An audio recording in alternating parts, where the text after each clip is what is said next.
So what's your resolution? And it's okay to have more than one, but you don't want to do a shotgun approach.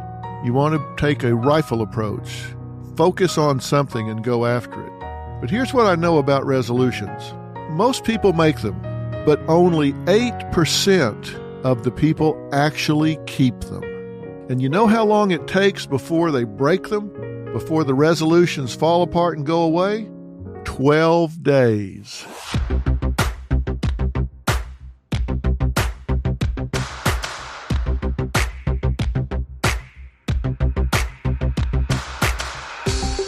Now I'm going to talk about how to actually make those resolutions come true.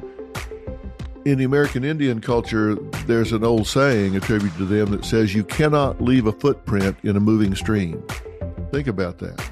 You cannot leave a footprint in a moving stream. Why? Because everything gets washed away. Unless you make a really big splash, unless you make a really big impact. You don't have to be in a big position. You don't have to be the president or a senator or invent the smartphone or come up with a cure for cancer. You can have an impact in your own life. That's why you've heard me say many times, I want you to star in your own life. Now, you may be thinking, geez, lighten up. We're just talking about New Year's resolutions. I've already said that. If a New Year's resolution is just something you kind of, laugh about over eggnog and you yuck it up and say, yeah, I'm going to do A, B, and C, fine. That's okay. Then none of this matters to you. But if you're one of those who says, you know what, just one time a year that I really stop and think about if I do want to make some changes in my life, and it just happens to be on New Year's, it could be on July 17th. I don't care. But when you do stop to think about that and say you want to make a change, I just want you to think about this. You're the only you in the history of the world. And I guess with that, I think comes some responsibility to be the best you that you can be. So if you're not really interested in making change, then you don't need to listen to this right now. Come back to it sometime when you do want to make the change, or tell somebody that does want to make a change to listen to it. But if you want to be a better you, then you do want to listen to this. And I can tell you right now, a simple test to determine whether you're ready for change or not, because there are 4 stages for readiness and change. 4 stages for readiness with regard to change. Stage number 1 is when you're doing it because some authority makes you do it. You get in a fight and you get arrested for disturbing the peace. So you go to court and the court says, well, I'm going to order you into a 12-week anger management program. And you're rolling your eyes and, oh, yeah, fine. Beach paying a fine. So, okay, I'll go. What's the chance that somebody in that circumstance is going to really improve their temper? Probably not very good. They're not motivated. They don't want to be there. They can go in there and sit there and cross their arms, lean back in their chair for their hour, 12 weeks in a row. They filled the square, checked the box, they're out of there. They're not motivated to learn. They're not a sponge soaking up information. They're just there because they were ordered to be. Okay, that's stage number 1. Stage number 2 is when you're doing it to please someone else. It's like your spouse wants you to do something. They want you to get more exercise, or they want you to lose weight, or they want you to be less harsh with your family members or something. And so you agree to it, but you're doing it just to make them happy. You don't really think you have a problem, but you agree to it just to make them happy, to get them off of your back. So again, motivation is missing. You're just doing it to please somebody else. Stage 3 is when your heart's not in it, but at least intellectually, you know that you need to do it. You don't want to do it, but at least intellectually, you know that you need to do it. There's a big difference between wanting to do it and knowing that you need to do it. Maybe you want to, but you don't want to. You wish you did. You wish your heart was in it. And in your head, yeah, it'd probably be better if I did this differently, but I'm just not right now. That's just not on my list of things to do. So in your head, you know it, but in your heart, you're just not really into it. And then there's stage 4. Nobody makes lasting change until they're in stage 4. Stage 4 is when you are ready mentally and emotionally to make a change. You are motivated at a heart level to make a change. That's when you look in a mirror and say, I'm not taking this from myself for another day, for another hour, for another minute will I accept this from myself. I don't care how hard it is. I don't care how scary it is on the other side of the wall. I'm going through the wall. I am so sick of this. I am so sick of myself. I'm so sick of my excuses. I'm so sick of my reality. I don't care what the risks are. I'm making this change. That's when people make changes. That's when people get off of drugs. That's when people lose weight. That's when people change jobs. That's when people stop venting their temper. That's when people get an education instead of continuing in a dead-end job they don't like. That's when people make whatever change it is in stage 4 of readiness. And you got to ask yourself, am I really ready? Is this a priority to me? Do I approach this with urgency? Am I so sick to death of this? I was talking to a woman not too long ago that said she really, really wanted to lose weight. And I said, yeah, how many diets have you been on in your life? And she said, probably 50. She said, I probably lost 500 pounds, 10 pounds, 50 times. I said, so what's different this time? She said, I am sick to death of it. I'm sick of walking in the room and tugging on my jacket, pulling it down around my hips, pulling it down in the back, pulling it closed in the front. I'm sick to death of walking in a room and trying to get my back against the wall so nobody's looking at me from behind. I'm tired of bending over to try to tie a running shoe, and I'm out of breath because my stomach is pushing up into my lungs and I can't even breathe. I'm sick to death of it. And I said to myself and to her, number 51 just might be your time.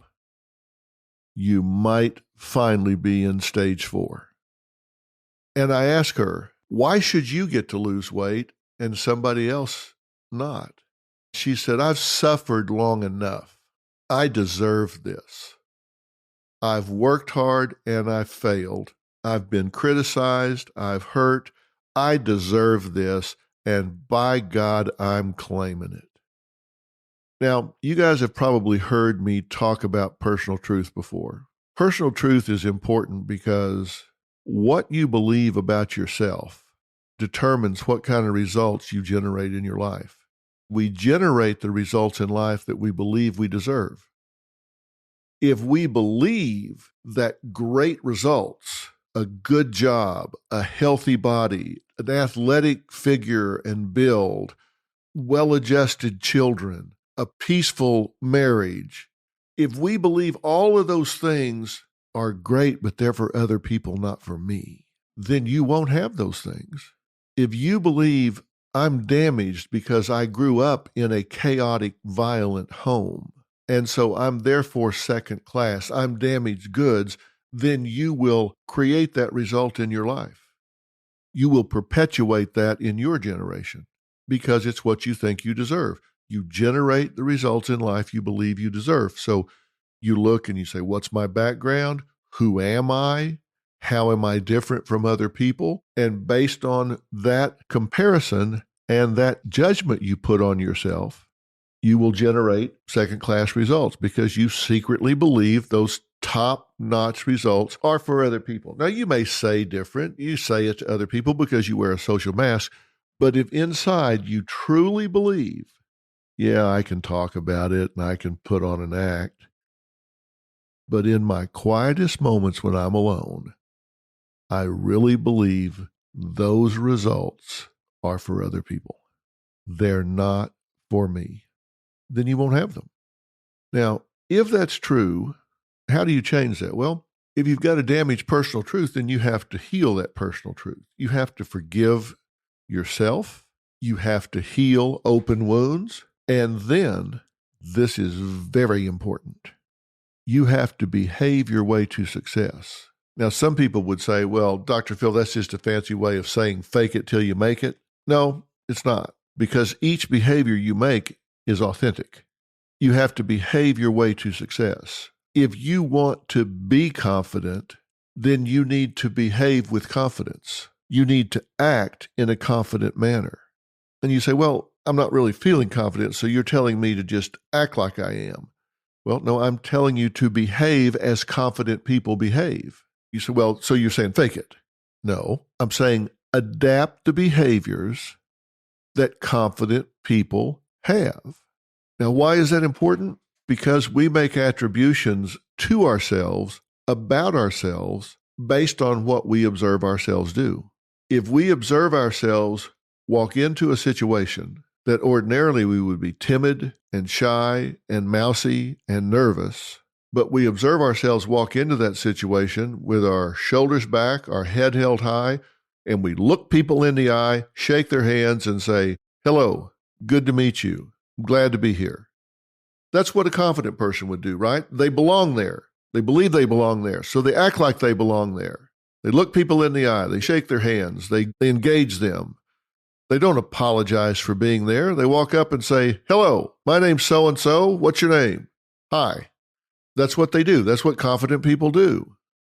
You behave your way to success. You're behaving as confident people behave. So you observe yourself doing that, and then you say, "Wow, I saw myself do that, so I now see that I can do that. I can be confident in those situations." I have 2 grandchildren, Avery and London, and they're in lower school. It's interesting that at this school, one of the rules they have is, first off, a teacher or a teacher's aide meets the car every morning when their parents drop them off. They come and open the door, and they say, "Good morning, Avery. How are you?" She cannot look at her shoes and kind of shrink away. She has to say, "Fine, Mrs. Johnson. How are you?" They teach them from very early on how to engage people. They make eye contact.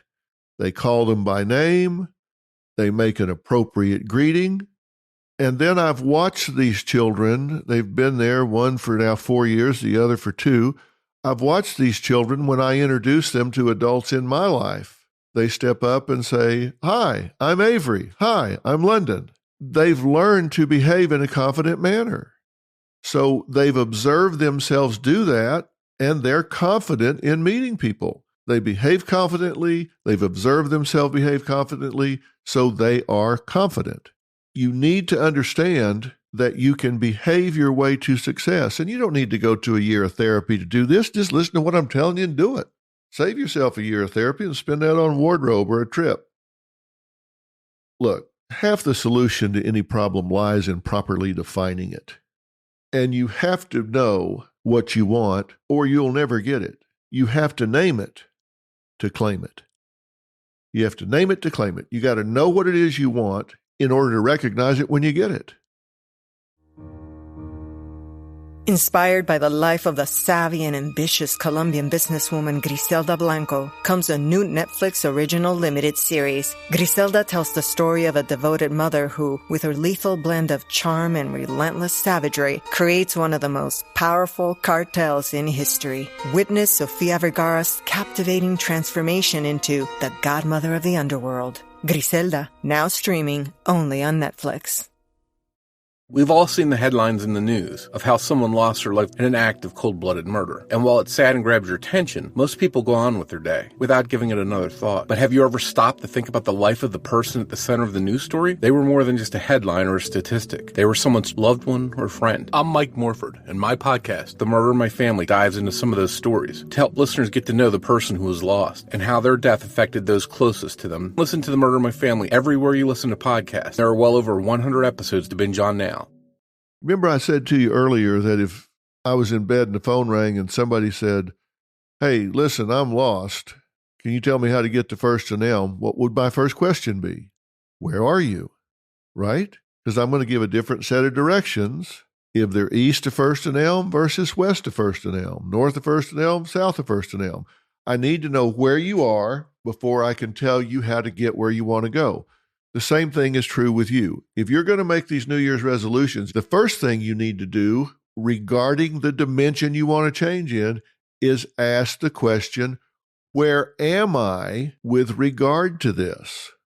If I want to have a better spiritual life, if I want to have a better job, if I want to be healthier, if I want to make more money, if I want to get along better with my in-laws, whatever, you have to first assess where you are. And you can do that by asking yourself the following questions. First, why is this behavior change-worthy? The behavior resolving to change. your resolution, why is it change worthy? Why does it deserve to be on your list? Certainly, why does it deserve to be on the top of your list? Why? Is it creating pain, distance, unhealthiness? What is it creating? Question 2, what pain is this creating in your life or somebody's life that you want it to stop? Then 3, what is blocking you from having what you want? Is it something within? Is it a damaged personal truth? Is it lack of access? Is it physical limitations? What is it? What's blocking you? Question 4 is really part of question 3, so it could be 3B. I'll just call it 4. If there's something blocking you, who or what needs to be removed from the equation? If you want to have a close relationship with your mother, but since you got married, you can't because your spouse just is threatened by it, well, that's blocking you from having a healthy relationship with your mother. That's not reasonable. So you've got to remove that obstacle. So your spouse is going to have to get their ducks in a row and get secure enough for you to have a relationship with your own mother, or they may need to leave the equation. But if you really want this, if it's urgent enough that it went on your list, you need to say who or what needs to be removed from the path in order for me to get what I want. And then the last question you need to ask yourself, and this is really, really important, how will I feel if I have it? If you achieve your resolution, how are you going to feel if you have it? This is important because you need to make sure you're wanting the right thing. Ask yourself, if I achieve my resolution, if I get what it is that I'm saying I want, how am I going to feel? Am I going to feel relief? Am I going to be proud? Am I going to be excited, satisfied? And if the answer is, wow, I don't know, I'm not sure that's going to give me what I'm looking for, then maybe you need to revise your goal. Make sure that what you want is going to get you what you think it's going to get you. For example, I've talked to people that said, I just have a terrible self-image, and so I want to get plastic surgery. Well, is plastic surgery going to change your internal dialogue? Maybe, maybe not. I tend to think we need to deal with psychological problems psychologically, medical problems medically, spiritual problems spiritually, familial problems familially. I think we need to stay in our lane. Can't tell you how many people had a poor self-image and got plastic surgery and still had a poor self-image. I think that's sad when I see that. So you got to make sure that you're wanting the right thing. And there are 2 things in life that you are in total control of, and that's your attitude and your effort. Those are 2 things you always control, your attitude and your effort. So you want to choose a goal that, whether you achieve it or not, is a function of your attitude and your effort. That will make you feel so much better. And I promise you, plastic surgery is not going to fix your self-esteem. Eckhart Tolle said the primary cause of unhappiness is never the situation, but your thoughts about it. You've heard me say, it's not reality that you respond to, it's what you say to yourself about reality. Eckhart's saying the same thing. Primary cause of unhappiness is never the situation, but your thoughts about it. So let's talk about asking yourself where you are. I'm going to give you 5 categories. I'm going to put a chart on the website for you, but I'm going to go through it with you real quick here. Life dimensions: personal, relational, professional, familial, and spiritual. Those are 5 dimensions of your life. If you can think of some others, add them. That's okay, but I'm just breaking it down to these 5. Your resolution's probably going to fall into one of those 5 categories. It's going to be something personal like self-esteem, education, finance, health. Or it's going to be relational. And if it's relational, who are we talking about? Your significant other? Friends? Maybe you want to make new relationships. Maybe you want to repair an existing relationship. Maybe you want to reestablish lost relationships. So you start out broad and then you start narrowing down. Your greatest test will be how you handle people who mishandled you. Think about that. Your greatest test in life will often be how you handle people who have mishandled you. They've mistreated you. They've been unfair with you. So how are you going to handle them? That will be under the relational area. Maybe spouse, friends, an existing relationship that needs repair. Then the 3rd dimension was professional. You want to improve your job performance? You want to open a business or change businesses? You want to set some objectives to achieve? You want to get a promotion? You want to make a career change? Maybe it's time to go out with the old and in with the new. Maybe it's time to go out with the old and in with the true. Maybe it's time to stop lying to yourself. Get rid of old thinking and replace it with honesty. Being honest with yourself. Out with the old, in with the true. Be truthful with yourself. The fourth dimension was familial. So what about your family? Do you want to improve your relationship with your parents, your children, your siblings? Maybe your extended family, your in-laws, who knows? And then spiritual. What is it you want to improve spiritually? Your personal relationship with your higher power? Your spiritual walk, just how you experience day to day your spiritual life. Do you want to spend personal study and communion? Do you want to enrich your prayer life? Do you want to change your life focus where it's more spiritual? These are the things that you have to ask yourself. Now, I'm going to put this chart on the website so you can refer back to it. I've gone through it now just to kind of stimulate your thinking, but this just kind of helps you locate your life. This is part of the answer to where am I? And look, none of this stuff comes easy. I get that. But if you don't sacrifice for what you want becomes a sacrifice. Don't sacrifice the things that you really, really want because you're unwilling to make sacrifices to get them. I'm going to give you some questions that go with out with the old and in with the true. These are things you need to ask yourself and be really, really honest about. What characteristics am I carrying with me from one situation to the next? Do I go into situations expecting a negative outcome? Think about that. Do you go in there just thinking, this ain't going to work? Do I go into situations with a chip on my shoulder? Am I so judgmental that I condemn people in situations the moment I arrive? Just, here comes the judge. Here comes the judge. Am I so angry and embittered that I spew ugliness on everyone I engage? Am I so insecure that I look for and find examples of how I am mistreated in every situation?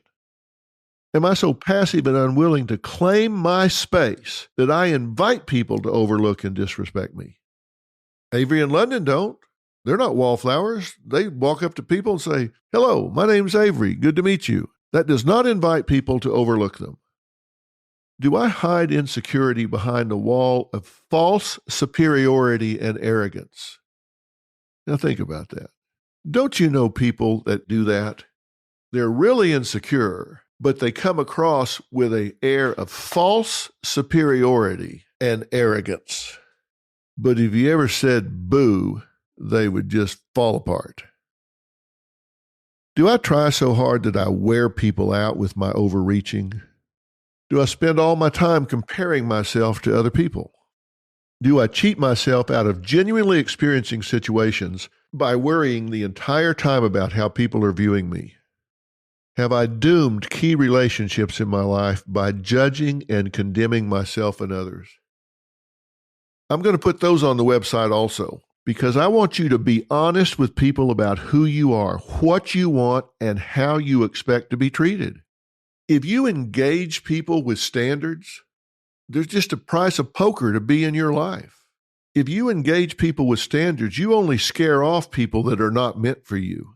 If you all of a sudden start saying, you're going to have to treat me with dignity and respect, and people are like, oh, well, listen, I was willing for you to stay around until you start making demands. You start expecting me to treat you with dignity and respect. Those people weren't meant for you. You have to always know the difference between what you're getting and what you deserve. Always know the difference between what you're getting and what you deserve. And if there's a big gap there, you need to change out some of the people in your life. So I'm telling you, if you want your New Year's resolution to really be a changing force in your life, make the decision, the life decision that you really do want to change it. Decide you're so sick of your crap you're not going to take it anymore. Make a plan. Have a strategy. Get excited about it. And then identify the 7-step strategy that you need to get from where you are to where you need to be. And like I said, you got to shake it up to break it up. If you want different, you've got to do different. The most overquoted statement I've ever heard from the world of psychology is that the definition of insanity is doing the same thing over and over and expecting a different result. It's probably overquoted so much because it applies to so many of us.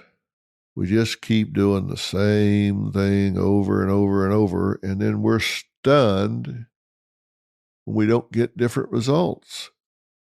So if you want different, do different.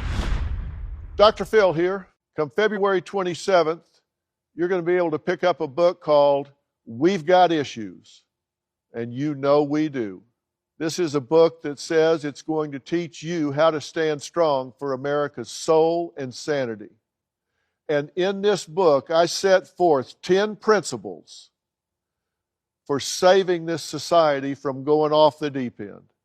10 principles for protecting your family. 10 principles for giving you what you need to flourish and have the life that you want for yourself and for your children and for your grandchildren. We've taken some wrong turns. We've been letting the loudest voices dictate some of the thinking that has taken us way off course. Well, I'm speaking up and bringing us back to the center of the road.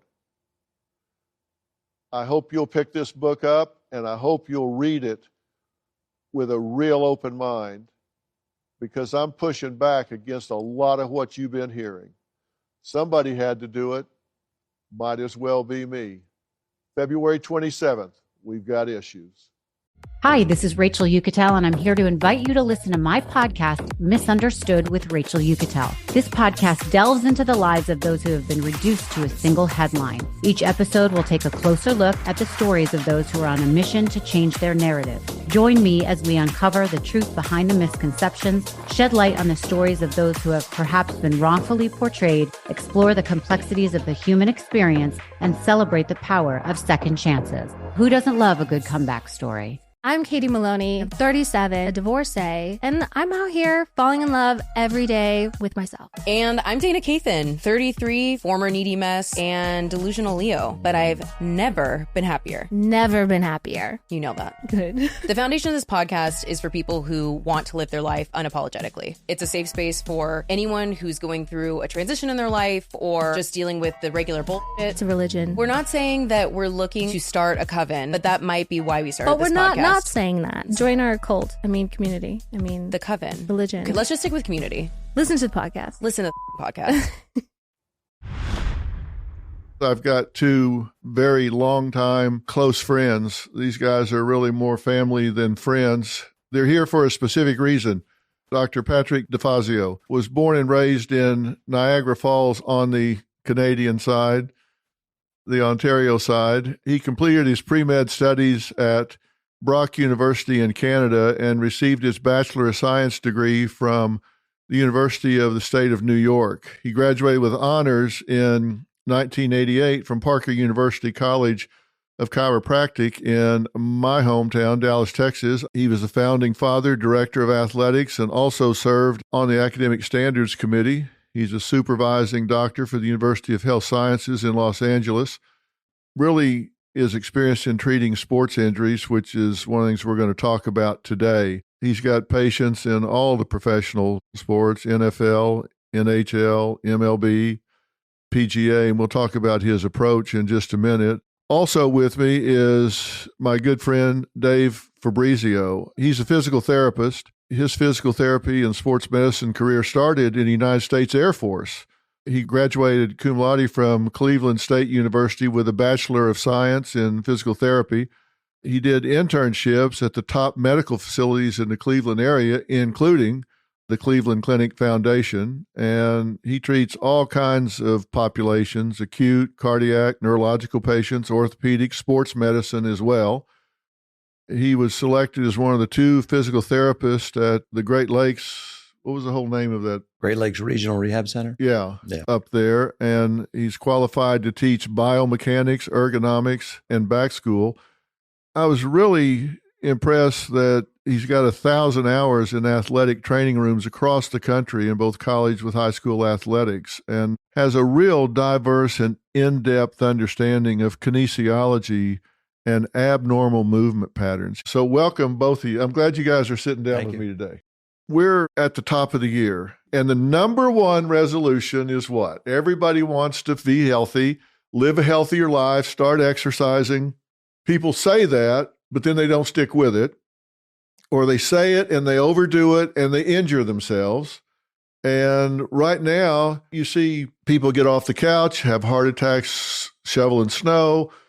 Come spring, you see people get off the couch and get into softball leagues. They pull hamstrings, they blow out knees, they do all sort of things like that. Now we've got pickleball, which I'm a big fan. I think pickleball is a great thing, get people active, but they're getting off the couch and they're blowing out shoulders and all sort of things in pickleball. So I thought it was a good time to talk to people about, let's do this right. We want activity. We want to do it right. Dave, why are people getting injured so much? Well, it's funny you mentioned pickleball because I've had so many patients over the last few years. I don't know if you probably have too, but they're going into this and it's such a fun game that everybody, regardless, because there's limited movements.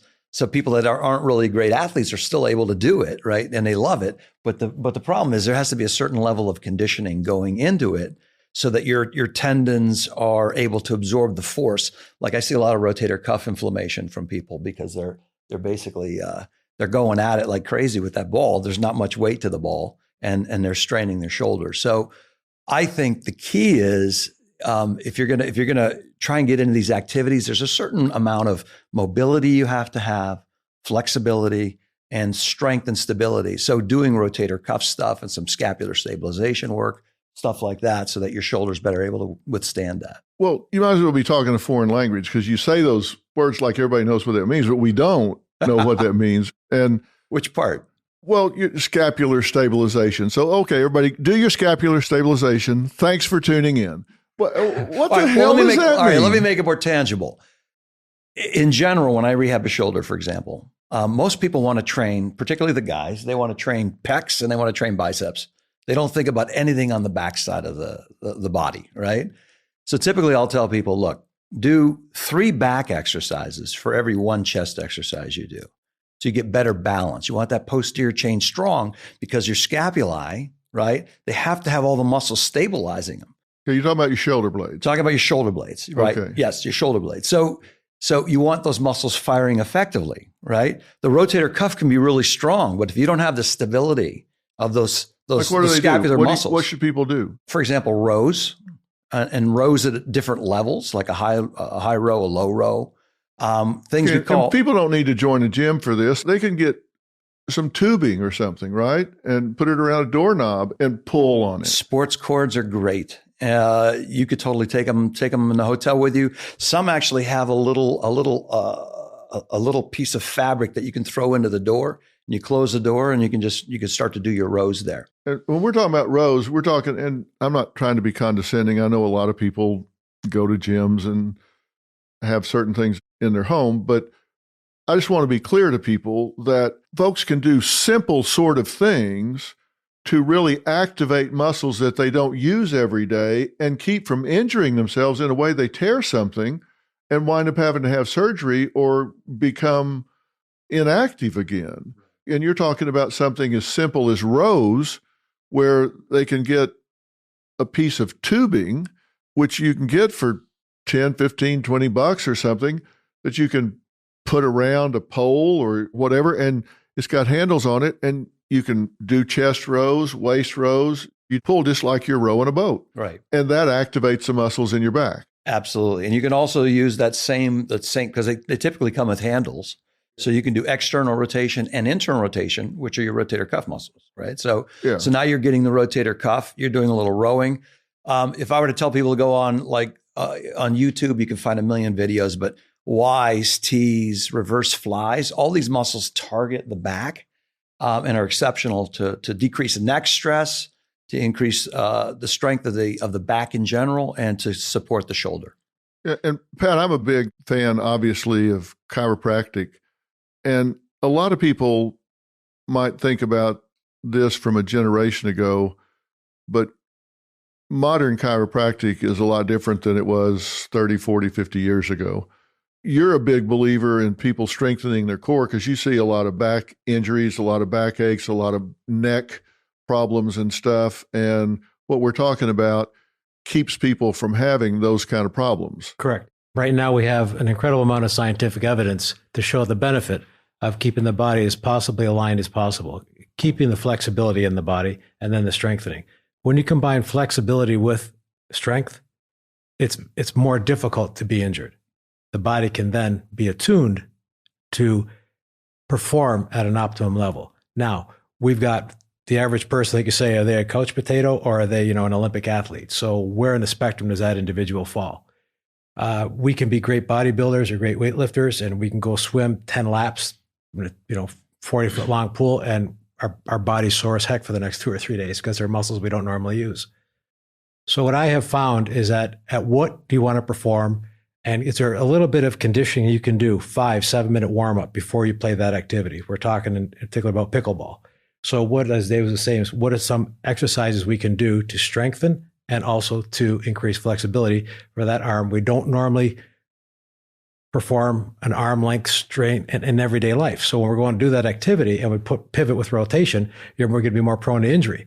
If there's some basic exercises, as Dave said, wise teas and something on YouTube you can look at, and or simple basic exercise you do daily, you have now activated those muscles. They have the memory within them. So when you go to perform that activity, such as the pickleball, it's not so strenuous on that arm, not so strenuous on the shoulder or that joint.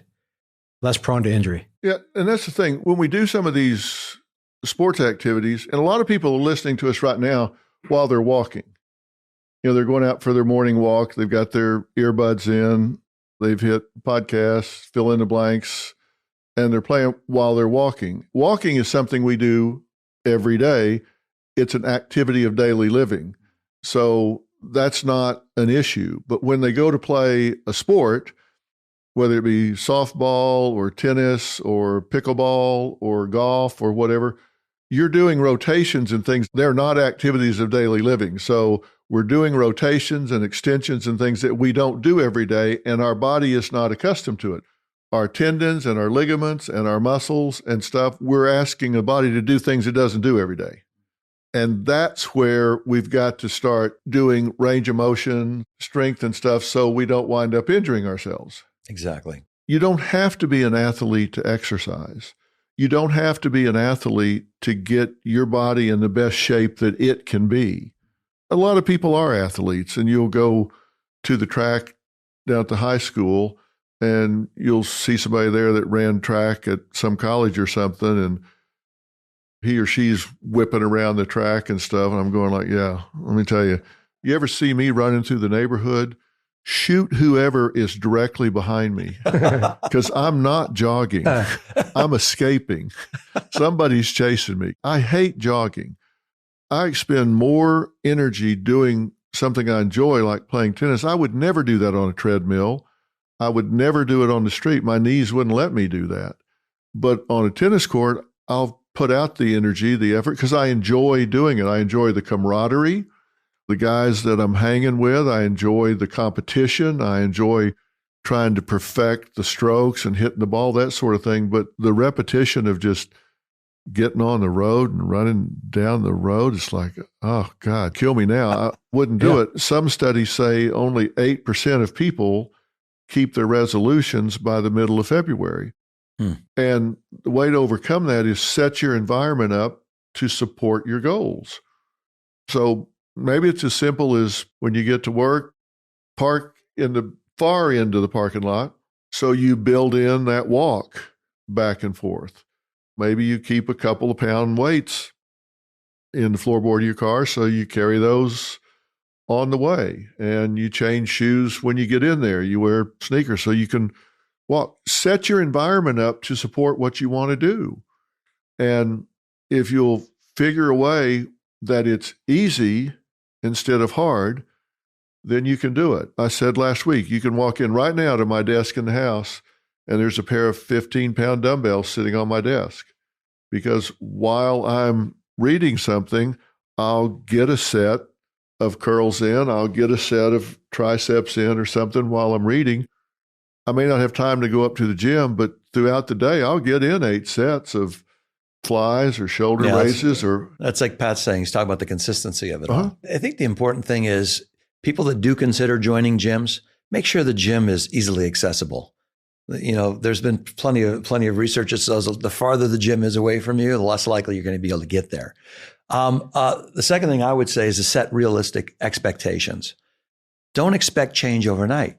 It's a process. And this is what Pat's talking about. The consistency of it, and what you're saying, the consistency of it will pay off in dividends in time. Nutritionally, right? If you make certain nutritional changes, for example, that 6 days out of the week, you eat really well, right? You have your proteins, you have your vegetables, little fruits. And on one day a week, you just let yourself binge that one day, a cheat meal, right? That will make all the difference in the world. Because I got that cheat day is coming up on Saturday. I'm going to stay tight to Saturday. And the more you do that, the more it reinforces the positive behavior, the better success you're going to have. Then you start to see the actual changes where you've got increased lean body mass, your body fat's coming down. Pat's talking about the alertness, right? And the energy just generally increases. And the last thing I would say is make sure you're drinking plenty of water. Most of us don't drink nearly enough water. And oftentimes just drinking water makes people more alert and more energetic. And the key to the drinking water, because I said, go ahead, just fill it up, put it at your desk where you work, whatever it is, where you are, we're spending most of your time, and leave there. Well, I don't like the taste of water. Okay, how about some herbal tea, peach flavored tea, or put some lemon in it, or can you make something that you're drinking the water and you're changing the flavor a bit? It doesn't have to be carbonated. You can get non-sugar drinks, but then suddenly they have other chemicals that aren't good for your body. But the key is a consistency, and you could be doing your exercise and you're finding there's no changes in your body whatsoever. Suddenly stick with it 3 weeks, 4 weeks, or 6 weeks, and almost in 1 week, you're like, how did I just lose 3 pounds? Boy, I'm feeling better, because initially the body's sensing stress. It's holding the weight, it's holding the toxins in because it doesn't want to release that. It's sensing stress. As it says, oh, wow, this is good for me and it's not overexertion, now it can say, I can eliminate the toxins within my body. So that's why some people don't stick with it. And others, I said, as Dave said, the gym, how far it is, what's your time commitment? Have your plan, work your plan. It's got to be, that's why I start people, don't do any more than 15 to 20 minutes, maximum 25. Well, yeah, how many times you see it though? People get to the gym, right? And then they know a bunch of people there and they talk half the time, right? So what I would say is have in your mind what you want to accomplish that day and how long you're going to be there. Right. And stay away from the cell phone other than just give yourself some music, because usually what ends up happening is they're distracted by texts and they're texting the whole session, and pretty soon the time's gone and I've accomplished nothing. So I think just having an idea what you want to accomplish that day. I'm going to be in there 35, 40 minutes, like Pat's saying. As you get in better shape, you'll be there a little longer. Might be an hour and 15. And for some people, going to the gym is a social environment. They see all their friends. That's their community. And that's something different, than we're talking about. That's also healthy too, because you have your community where you associate with other people. So let's say they work till 5, they get to the gym at 6, they're there till 8:30. That's their lifestyle. That's what they love. That's great for them. That's not where, but then we say someone does nothing versus the Olympic athlete. Where does one person fall, and is it doable, sustainable, right, and enjoyable? Sure. And are you feeling good about yourself? Mm-hmm. It's key. Yeah. If there was one thing that I would point to, it's getting an attitude that you're in control. Nobody's making you do this. I'm going to be who I am on purpose. I'm going to decide what I'm going to do.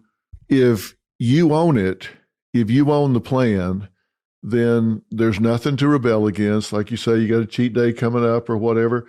If you own the plan, who are you rebelling against? There's nobody to fight back against. All I'm saying is I want people to say, all right, look, if I've made this resolution, if I'm going to get more active or whatever, I just want to do it in a way that I'm not going to hurt myself. I'm not going to injure myself. Because that makes you inactive again, and it's real hard to get started once you get inert. How do you get an elephant up once it lays down? You don't. It's real hard. So I want people to go at this in a way that they're able to succeed. Like I say, we talked about pickleball kind of sweeping the nation right now. My good friend in Dallas, Tom Dundon, just purchased professional pickleball leagues. And I introduced him to my other good friend, Ken Solomon, who runs Tennis Channel. and brought them together so they can start televising all of this kind of stuff. I'm a big fan of it. But if people will just go through a few of the things you guys are talking about, then they can enjoy it and not wind up hurting themselves. And then so they go, well, I can't do that. I injure myself if I do it. No, you injure yourself if you don't do it right. You just got to do some things where you ease into it. And because it's fun, you don't have to go play 8 hours on Saturday, ease into it and go about it and decide, what's my philosophy going to be? It's different things for different folks. I made a decision some time ago with regard to food control. I just made a decision that if I sit down to eat something and it's not really good, I just don't eat it. I made that decision. Like, if something's really good, I'll eat it. If it's not good, I used to just sit down and I would eat some just because it was there. And then I made a decision, if this isn't really good, I ain't eating it. And I just put, no thanks. I take 2 bites. This is not really good. I'm not going to eat it. I can't tell you what a difference that's made. Just deciding I'm only going to eat if it's really, really good. So where's the difference for you? What's it? And when you say it's made a difference, so you're not consuming calories that you didn't want in your body? That I'm not wasting them on something that's not really good. Okay. So I go get something that's dry or it's like tougher than a boot. I just don't eat it. No, thanks. I'm good. Okay. I'm good. So do you put something in its place, or you know exactly what you like and that's your diet? I just kind of, I'll get it next time. Yeah. It's okay because half the time I'm really not all that hungry. So I'll eat a little bit and then move on. It doesn't take much, surprisingly. So I stopped eating things I don't really want. It was a very simple switch to flip, and it's made a huge difference. So what's your personal switch? It's the same thing about this exercise and getting active. Do it, just do it right, and set your environment up to support it. This keeps coming to into my head as you're talking. I'm sure Pat will back this up, but because of the COVID pandemic, the number of patients I had coming in with neck and back problems from sitting, computers all day long, television, did you see an increase in neck and low back pain? Yeah, I'd see the ones that were coming in pre-COVID, they came in with a different condition. And the ones that were, had back problems come in now, neck problems, they're more at the computer. They're going, why are you having neck problems? Because you weren't having this before. You worked at a computer from work. Well, I'm on my bed and it's a flip top and I go in different positions and I'm looking down. Okay, well, we have to set up your ergonomics. You have to set the proper table. Well, I'm at my dining room table or kitchen table and the chair is not really that good and it's too high or too low. And so the dynamics, the biomechanics, ergonomics are poor. So you have to set up that station. And I just like what you're saying that. And it's the safety and you got to do what you like. Well, but the other thing about that though, is during the pandemic, a lot of people were less active. Some people took it the opposite direction. Also a great chance to go hiking and get that out was for me. Right? Yeah, totally. Yeah. But I think the majority of the people were fearful to go out. So they became less active, which to your point, become active. Go for a walk, like you're saying. I think walking is one of the greatest, easiest things anyone can do. Now, when it's cold outside, okay, up in the north, wintertime, how am I going to go outside? It's cold. Well, once again, you can go to the internet and you can do certain activities, whether it's a yoga class or something for 15, 20 minutes, activities you can do that are still very, very healthy for you and enjoyable. Set it. When are you going to do it? In the morning, afternoon, evening? You have children. What's the plan? Take care of yourself is all I'm saying. As we go into this, I wanted to hear from you guys. I love what y'all are saying about getting functionally ready for what you're doing and not blowing yourself out as you get into these activities. We're in wintertime now, but we're going to be through this in no time and getting back out there. And now is a good time. If you're up in the Northeast or even in the Northwest right now and you've got cabin fever, great time to start building your core. Great time to start doing some of these functional exercises to get yourself ready to get out. And for God's sakes, don't have a heart attack shoveling snow. That's an intensity that we're just not ready for. In the sports medicine world, there's what's called specificity of training. So if I'm going to do a certain movement, playing tennis, basketball, what have you, you want to try and incorporate activities that are going to lean toward improving that skill set. The second thing that I see is you have to take in mind adaptation. And I can't tell you the number of patients, I'm sure you can agree with this, that come in and they're doing the same routine, the same number of sets, the same weights for years, right? So at that point, your body's not going to adapt. So if you're going to slowly increase your walking time, you have to slowly increase the time. You can't keep it at 15 minutes and expect that to improve unless you add hills to it or you add increased cadence or walking faster. And you have to have goals in mind of how you're going to progress that activity. And that's really key. And listen to your body. If something's hurting you, don't do the same thing the next day. Give yourself a day off, rest. Yeah. Do something different. The key, once again, it's what you think, what you eat, and what you do. You've got to have body movement, okay? And at any age, and you don't want to overdo it. You don't want to inflame the areas. What you're eating, as you said, if you don't like it, you don't eat it. Is there portion control? And then what you're thinking. If you're having a plan and you're in control, you said, Bill, of your life, and you are the master of how you're going to do it. Now you're doing it, and is it enjoyable? It's sustainable. It's sustainable, and it's effective, and you feel better about yourself.